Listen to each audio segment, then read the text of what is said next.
welcome to Arbitral Insights, a podcast series brought to you by our international arbitration practice lawyers here at Reed Smith. I'm Peter Roscher, Global Head of Reed Smith's International Arbitration Practice. I hope you enjoy the industry commentary, insights and anecdotes we share with you in the course of this series, wherever in the world you are. If you have any questions about any of the topics discussed, please do contact our speakers. And with that, let's get started. Hello everyone, and welcome back to our latest edition of our podcast series, Arbitral Insights. And I'm delighted to have today as our guest, Niyati Ahuja. And we will get to know each other in this podcast very well, and I'm looking forward to our discussion. Niyati is an associate in the New York office of Steptoe & Johnson. She specializes in dispute resolution, but with a major focus on international arbitration. She's also qualified in India and brings great perspectives as a consequence. And it's a real delight to meet you, Niyati. You're one of the real rising stars in the field of international arbitration. And as we'll talk about in the course of this podcast, you are the founder of a wonderful organization that's just recently been set up, called Indian Women in International Arbitration, IWIA, of which I'm a huge fan and of which I'm delighted to also be a member of the advisory board. And we'll talk about that in the course of this podcast. But let's first get to know you a little bit so our listeners have the benefit of hearing about you and your background. So tell us what, first of all, inspired you to become a lawyer. First of all, thanks, Gautam. Thanks for inviting me. And I'm very grateful to you for accepting the invite to be on our advisory board of the Indian Women in International Arbitration organization. We have big dreams, so hopefully they will come true in the course of next years. What inspired me to become a lawyer? Well, I wanted to become a lawyer ever since I was in ninth grade. Like, that's what I wanted to do. In India, it's a little bit different, the procedure of going to law school. You can either do an undergrad and then go to law school, or you can do an integrated course, which is what I did. I did my bachelor's of business administration and the joint program with law. So that's what I ended up doing. I was interested in understanding a little bit of the business aspects, which has helped me even in my international arbitration practice. I don't think there was a certain thing that inspired me. I was just very interested in how the law functions. I, at some point, wanted to become a criminal lawyer, which I didn't end up becoming, but international arbitration keeps me on my toes as much as a criminal lawyer, I think. But that's been my journey. I did my law school in India. I grew up in India. I moved to the US only when I was 21. I came to the US for my master's, which I did at University of California, Berkeley. I specialized in business laws there. And I am qualified to practice law in India and New York, and have been practicing for about 5 years, and my focus has been international arbitration ever since my graduation. Super. Well, and as I say, you are one of the real rising stars, and mark my words, those of you listening on this podcast, Niyati is someone whose name you should listen out for and look out for. She's going to be great. So what then inspired you? I know you came to the US to do your master's, as you said, at Berkeley. And then what inspired you to stay on in the US and qualify in the US and work in the US? So I did my master's in Berkeley, California. And at that time, and things have changed drastically in the past 2-3 years in California. But back then, there was not a lot of opportunities for international arbitration in California. And naturally, I would visit DC or New York for arbitration related events. I was always interested in international arbitration as a practice area.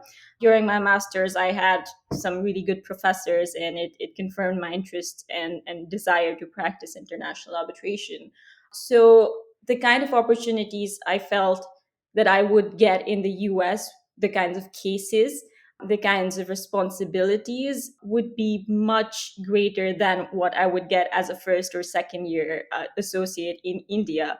And that was true as when I practiced at I'm at Steptoe now, but before this I was at a smaller firm, a mid-sized firm, and I got a lot of responsibilities from the start to finish of an arbitration proceeding, which really, really helped me grow as a lawyer. And that was why I wanted to stay in the US and why I continued to stay, because I kept getting those really good opportunities, very practical opportunities, rather than just sitting in the office and doing like very basic work. I love what I do. So it helped me stay involved in international arbitration. So. Yeah, absolutely. And it's a great jurisdiction to be in because New York really is one of the really important jurisdictions for arbitration. So, what's your perspective? As you'll know, recently the Bar Council of India have announced that after so many years of it being discussed, foreign law firms are going to be permitted to practice foreign law in India. And one of the driving forces, as we understand, behind this Bar Council of India decision is to make India a center for international arbitration. So, as someone who's got a foot in both camps, a foot in the US camp and a foot in the India camp, what are your thoughts about the Indian market opening up on that basis? Well, I think it's great news. I think firms globally think it's great news because for so many years they couldn't have an office in India when there is so much business in India. To see where it is going to go, I am unable to predict exactly how many firms are going to establish their offices in India. I think it's a great opportunity for Indian lawyers because they will have access to these big names and big firms which are globally known. So I think thinking about a student who's in a law school in India can practice or will be able to have some years of experience in firms which are associated to big names which are globally known, and their experience will be more transferable than we see right now. Being an LLM student, I didn't do my JD in the US. I think that was something I always recognized, that Indian lawyers' experience do not get as is not as transferable as people from other countries, for instance France or Italy. They just practice in Freshfields or Reed Smith in Paris, and their experience is more recognized and acknowledged as compared to somebody who practiced at the best of the best law firms in India, like Shardula Marchand or something like that. So I think it's a great opportunity for Indian lawyers and Indian women and people who want to be arbitrators as well, because there could be like an ARB chambers office in India, things like that, big things like that. At the same time, I think big law firms are going to take advantage of establishing an India office and trying to, the ones who do not already have an India practice will try to get more of that India business, which they couldn't before this. So that's hopefully how it's going to go. But let's see. Yeah, absolutely. It really is a case of let's see. I agree with you. I mean, it's a momentous development after a long, long time. And I think it is a real opportunity on many levels. But also, I think it will see the development of the international arbitration law community in India, for sure, and will probably give a real boost to the institutions there. So we'll talk a little bit about that in the course of our discussion about the IWIA, because that's something that really does, come in. It's actually a very nice coincidence that the setting up of the IWA has come at a time when the Indian market is going to be opening up. It's a lovely coincidence, and we'll talk about that in a bit. But let me ask you one more question about your own personal background to getting to where you are now. All of us who do what we do have stood on the shoulders of many people and have been able to springboard off those shoulders to do what we do. And I'd be really interested in knowing who has been instrumental in your development in terms of inspiring you, mentoring you to get to where you are now. Okay, so I'll there. Those are two different things I would say. The inspirations that I've had and the mentors that I've had. I've had the good fortune of having really good mentors at different stages of my career. When I was doing my LLM, when I was a first year associate, now. Some mentors were for a short period of time, and some of them have now become friends, which I truly, truly appreciate. I think there's just, as an inspiration, I would say it's kind of a different answer than you would hear from other people, but I would say it's my mom, because she moved to the US in her 40s, in her late 40s. There's no one better than having a mum as an inspiration. There's no one better. It's true. I thought about it, and I've been thinking about who my inspiration really is, and it's not an arbitration lawyer. It's just how she fights and climbs mountains every day at her work, at home. She moved in her 40s. Now she's in her 50s, and it was hard for somebody in her 20s, as myself, to move to a new country and start my career. And for her, who's practiced it, she's a doctor, she's practiced in India for many, many years, and then she moved to the US. And I see her being so resilient and trying to achieve her dreams, and keep continuing to do that. And I think that really inspires me to keep going. I think that's the two words. It's just keep going. It's you everybody has some obstructions in their career, and you just need to keep going and be resilient and persevere. And that's kind of what I have been inspired from her to do.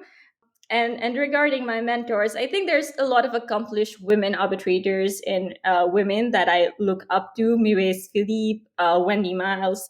There's many women that I look up to, but there have been mentors within and outside my firm who have really been there and supported me and helped me be where I am now. So I'm thankful, and I'm very grateful for all of that. No, thank you. And I think, that's really interesting, because one of the things I always love to ask our podcast guests is about this, about inspirations and mentors, because that's the energy that drives us forward. I can just tell you, my late mother remains one of my biggest inspirations. So when you said how your mum is your inspiration, that really rang a big bell with me. So that's very, very nice to know. Okay, now let's talk about something that you've been really, really closely involved in, and that's the setting up of the IWIA, which, as I mentioned earlier, is Indian Women in International Arbitration. Now, to preface it, one of the things that I know you and I are very aligned on is that, unfortunately, there is a real lack of recognition globally of the incredible quality of Indian women, Indian origin women, doing international arbitration. They don't get the recognition they deserve. They should get it, but they don't get it enough. Secondly, there's not enough Indian women arbitrators, which again is a real failing in my view, because there's no reason why in such a huge legal community in India, where there are so many fantastic women lawyers, that hardly any of them sit as arbitrators. There are a few, absolutely, and you and I will know a number of them, but there aren't enough, and it's incredible. So I really, really admire and appreciate you setting up this organization. So tell us a little bit about what made you want to set up IWIA. Gadam, it's exactly on the lines you mentioned. There is so many good Indian women in arbitration, not just in India, but globally. There's people in Paris, there's people in Germany, there's obviously in London, but also in India, definitely. There's so many Indian women who are doing so well, who work just as hard as their male counterparts, and they just don't get recognized enough.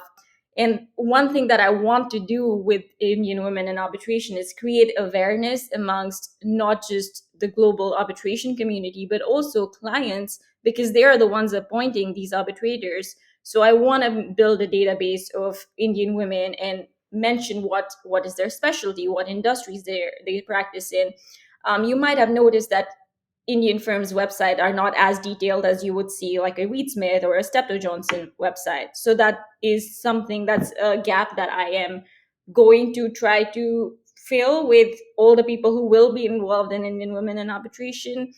just creating awareness, reaching out, providing support to women who are at the start of their career, because that is so important. I feel like there's a lot of associates, but them getting promoted to the next level, becoming partners, getting appointed as arbitrators. And we're a whole village. It takes a village to really, really achieve that dream of getting Indian women the recognition they truly, truly deserve. No, thank you. And, that's exactly true. And I just think one of the things that you mentioned that's really important is raising awareness of who the people are.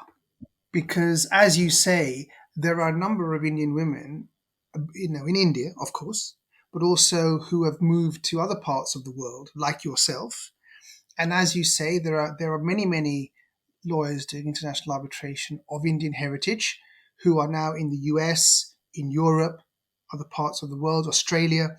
There are so many regions where Indian women are active. And I think raising that awareness is really important. But and I think your idea of bringing profiles together because of the paucity of website information is really important too. But how do we, I know it's easier said than done, but how do we do more to ensure that more women, be they Indian in India or of Indian heritage, and who are outside of India now, that they get appointed more in arbitrations? Because unfortunately, we don't see enough of them, and it's really not good enough. So, how do we change that, Nidhi? That's a big goal. And Indian women in arbitration, and all of us, I think, even people who are not a part of Indian women in arbitration, have to play a role in doing that. And people who support diversity and have been a part of these initiatives, I think they are already doing their role for bringing women in front of institutions.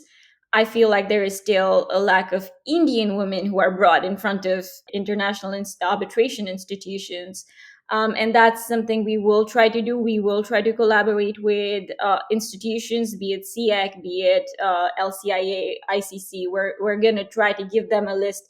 These are the people, add them to your roster, do the interviews you need to do, get them involved. Because sometimes I grew up in India, so I understand what the culture is like. A lot of people don't speak up, don't reach out, and that's something I hope to achieve with Indian women in arbitration. And I hope the people who are members and who want to be appointed are given that platform, or are given that exposure, that these arbitral institutions do notice them.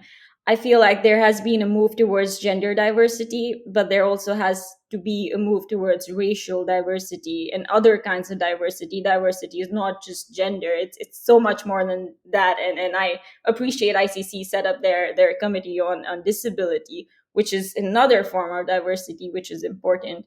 So I think there's going to be baby steps to really have these Indian women be appointed by arbitral institutions or even clients.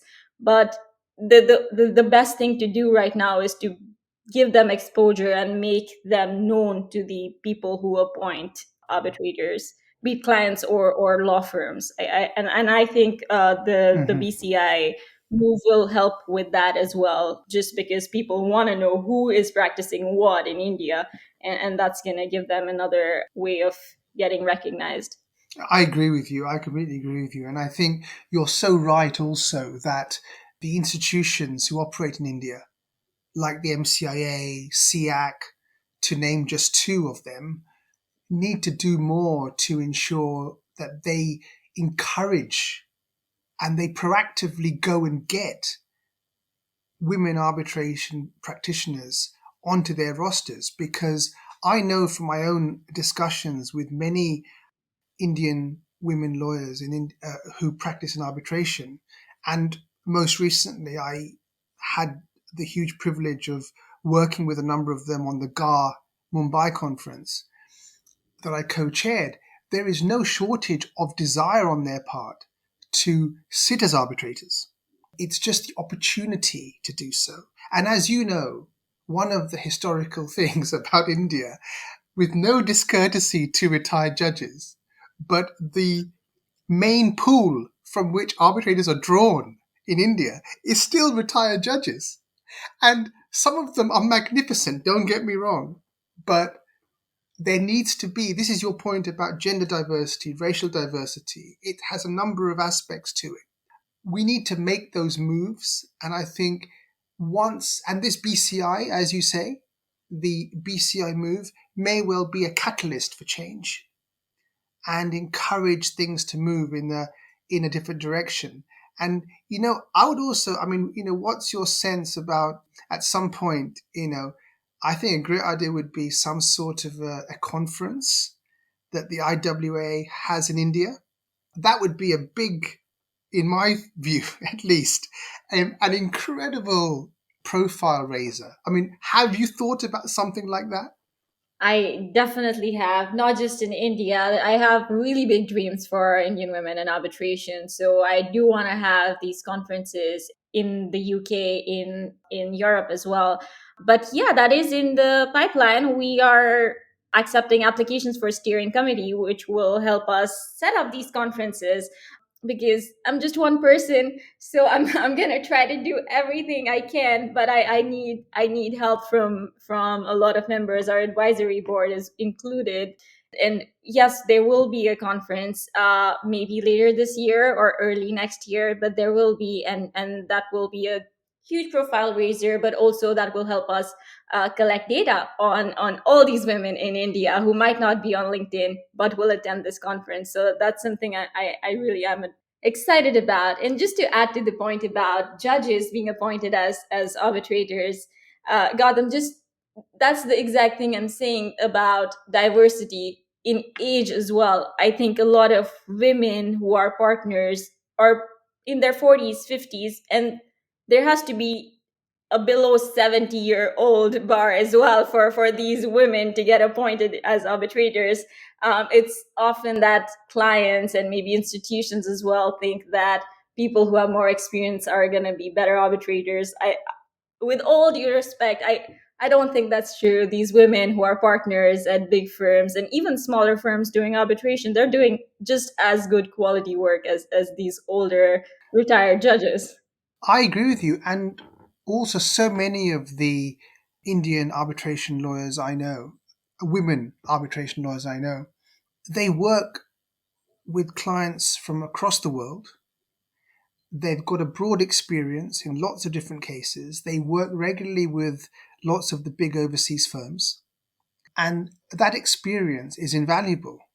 And that experience is something that can be of immense value when you come to be an arbitrator. So, no, I share totally your thoughts. And it's been something that's been on my mind for a long time because, like I say, I'm significantly older than you, Niyati, as you know. But in the course of my 30 or so years of practice, I've seen just how many incredibly talented women lawyers there are, both in India and who have moved abroad. And trying to harness that now is a real opportunity. So I wish you all the very best for that. And I know the IWA is going to be a massive success. I really applaud you for having the vision to set it up. And if anyone is going to lead this ship to a really good place, it's you. So I wish you all the very best. Thanks, Gautam. That is the hope and that is the dream. And I am really excited about the future of Indian women in arbitration. It's going to be really a good platform for all these women who deserve the recognition. And I'm hopeful that I'll have as much participation I can from these women that I talk about. Yeah. Oh, no, you will. There's no doubt about that. There's no doubt. So, now as we come to the end of the podcast, I always end my podcast with a little more light-hearted chat. This is a bit of our podcast that we know from feedback is very popular. So as the old adage goes, if it ain't broke, don't try to fix it, right? So I'm not going to break the tradition of this. So Niyati, so when you're not practicing and when you're not doing fabulous things like setting up the IWIA, what sort of music do you like listening to? Which groups, bands, singers, type of music? I like rock. So I love the Beatles. I saw Paul McCartney live a few years back. That was the highlight of my concert watching. I don't know. So bad. So I love the Beatles and I love Arctic Monkeys, who I'll be seeing this year. I love a lot of more 80s, 90s rock music. That's kind of what I love. I also like some alternative music. I've grown to like French artists as well. A lot of, if you know about Stromae, that's a band Uh-huh. that's a person, a singer I really, really admire. There's also Polo and Pan. These are just my recommendations. You should listen to them. They're very good music. Uh, That's great. They're great recommendations. I've got to tell you, they're great recommendations. so those are the ones I have been listening to these days, but also Beatles I've loved for a long time. Well, no, well, I mean, the Beatles are timeless. I've got to tell you a little quick anecdote. Many years ago, I was speaking at a conference in New York, and there was one of the speakers gave one of the most innovative talks I've ever come across. He was speaking on mediation techniques and the intersection with arbitrations, and he came onto the platform and he played excerpts from three Beatles songs, and he played "We Can Work It Out." Uh He played "I'll Get By with a Little Help from My Friends," and one other track. And we all thought, why is he playing this music? And then once he'd played them, he then said, I'm sure you're all thinking, why did I play these three Beatles songs? And he said the theme of it is to sort things out amicably. And I just thought that was actually a really cool way of putting it, actually. So I didn't forget that. I mean, it's bugging me. I can't remember the third track he played, but it was one of the Beatles songs that involves friendliness. But so what about travel? I mean, you live in a great city in New York, but New York, like London, can be pretty overwhelming at times. So, where do you like traveling to for vacation or for leisure? Ah, that's a well, I want to travel to so many places. I have a lot of bucket list items, but honestly, what I with a place that I do want to visit this year is India. I have to say I haven't been for quite some time and I do want to go back, see my friends and my family. But other than that, I visited Cancun last year, which I loved. It was quiet, peaceful. The weather was really good. I think that would be somewhere I would go again. And my parents are in Chicago, so that's another place I like visiting just generally. But New York is great. So sometimes when I want to take a vacation, I just stay back, go to Central Park, or it just Oh like yeah, gets you out of the city and just it's yeah. peaceful. I like it. Yeah. No, it's true actually. No, no, New York's a great city. I've had the great privilege of being there many, many times over the years, and there are some nice bits of New York where you can feel that you're not in the big city. So definitely for sure. Okay, then my last question: have you got a favorite film that you love to watch now and again to just it always it's fun to watch again? Uh, yeah, I have so many. If I can mention an Indian one, because we're talking about a lot Oh, about please India. do. Please do. I love Tare Zameen Par, which is Oh yeah. I think there's an English title as well, Stars in this on the Ground or something, but it is Tare Zameen Par. That's a beautiful movie. I think I love watching it every time I watch it. It's beautiful. Well, you can't beat some of the Bollywood films. I mean, yeah, I mean they are. I mean, some of them are pretty incredible. I mean, but no, look, it's been absolutely lovely to speak to you, Niyati, and I'm extremely delighted that we had this chance to do this podcast. I wish you all the best personally in your practice at Steptoe, and as you know, I wish you all the very best also in achieving the aims and objectives of the IWIA. So thank you very much, and I look forward to seeing you in person very soon. Yeah, thank you so much, Gautam. Thanks for inviting me and thanks for taking the time out. I've really enjoyed the podcast and I hope to meet you in person very soon as well. Look forward to it. Arbitral Insights is a Reed Smith production. Our producer is Ali McCardle. For more information about Reed Smith's global international arbitration practice, email arbitralinsights@reedsmith.com. To learn about the Reed Smith Arbitration Pricing Calculator, a first-of-its-kind mobile app that forecasts the costs of arbitration around the world, search Arbitration Pricing Calculator on reedsmith.com or download for free through the Apple and Google Play app stores. You can find our podcast on Spotify, Apple, Google Play, Stitcher, reedsmith.com, and our social media accounts at Reed Smith LLP on LinkedIn, Facebook, and Twitter. This podcast is provided for educational purposes. It does not constitute legal advice and is not intended to establish an attorney-client relationship, nor is it intended to suggest or establish standards of care applicable to particular lawyers in any given situation. Prior results do not guarantee a similar outcome. Any views, opinions, or comments made by any external guest speaker are not to be attributed to Reed Smith LLP or its individual lawyers. All rights reserved.